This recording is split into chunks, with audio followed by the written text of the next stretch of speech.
There are three forces that men contend with. The first force you contend with in life are called mountains.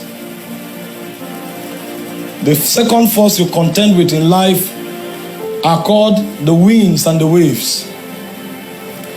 And the third forces you contend with in life are spirits themselves. A mountain comes to stop you from making progress.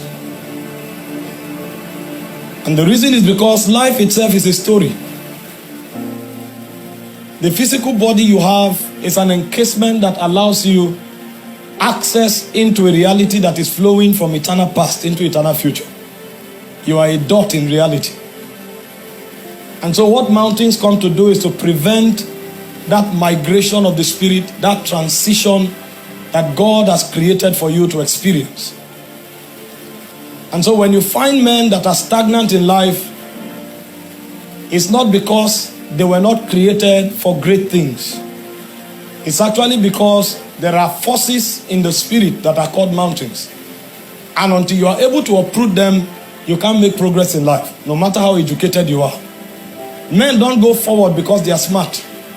Men go forward because they are able to remove mountains from their paths. There are many smart men today that are stranded because mountains impede them from going forward. And so the first force that you must contend with in order to enjoy a transition are the mountains that hinder men from making progress. You don't add another year in the spirit because 365 days is completed. You actually add another year in the spirit when you transit from one level to another. The birthday of a spiritual man is not captured in the chronological migration. The birthday of a spiritual man is captured in the transitions he's able to make in the spirit. Because if a man must make a transition, a mountain must be removed.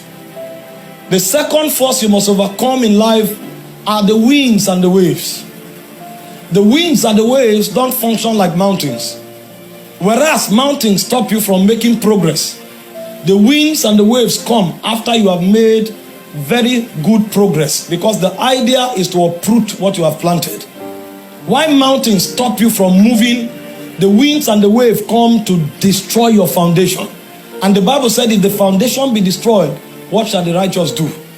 And Jesus said, when you build, ensure to build on the rock. He said, because a time will come when the winds and the waves will come boisterously to hit against what you have built. And so that you are making progress today is not eternal assurance. Eternal assurance is only achieved when your foundation is a rock that cannot be moved. And so if you are not built on the rock, you can be uprooted even after many years of progress. The third thing that you must deal with are the spirits that manipulate the affairs of men. The Bible said the devil cometh not but for to kill, to steal, and to destroy.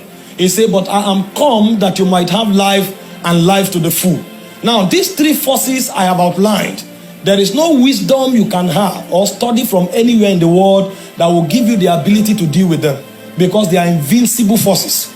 You may be a graduate of Harvard, you may be connected to a president, and you may be working in the best institution in the world. When a spiritual mountain comes, it will frustrate everything you do.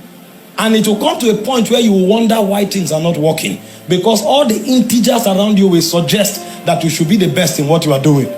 You can make progress for 30 years and all of a sudden, like the story of Job, a wind can come and shatter the foundation and things go down. So the forces we deal with are not primarily physical.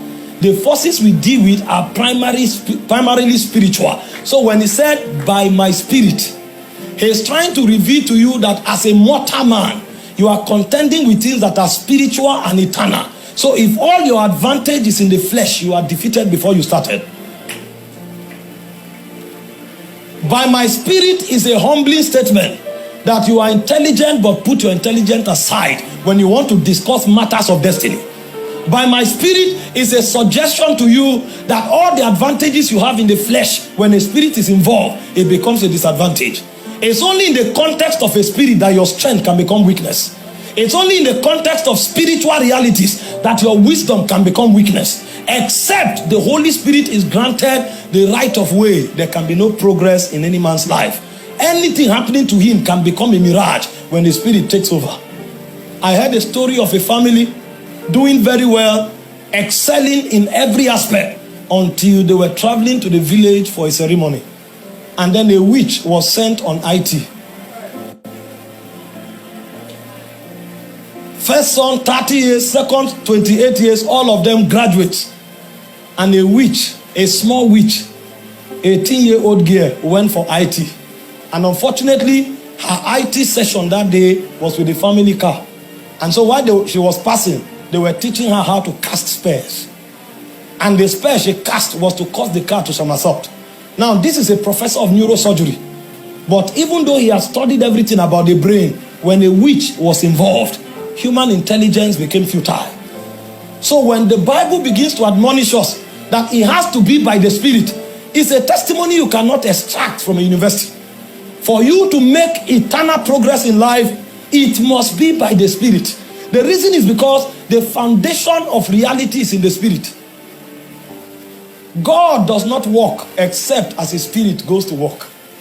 And so every time a man must sustain or build insurance in the Spirit or in life, he must lay hold on the Spirit. The foundation of reality is the Word and the Spirit. If the Spirit is not at work, everything you call progress is a failure. The problem is that you are in time, so you have not calculated the totality of reality. When you come into time, reality is fragmented. Because in the Spirit, what you call yesterday is now. And what you call tomorrow is also now. But because you are in time, you are forced to split your reality into a chronological sequence. And so you are here. You don't know that the beings you are dealing with are already in tomorrow. And they are also in yesterday. So you may make the mistake of judging your life by where you are standing momentarily. If you don't enter the Spirit, you cannot make progress. Because your tomorrow is also now. And the problem is that they are standing in tomorrow in reality. But you tomorrow have not come. So you are judging your today as your advantage. Whereas if your tomorrow is not included, today was a failure. It only took time, only blinded you.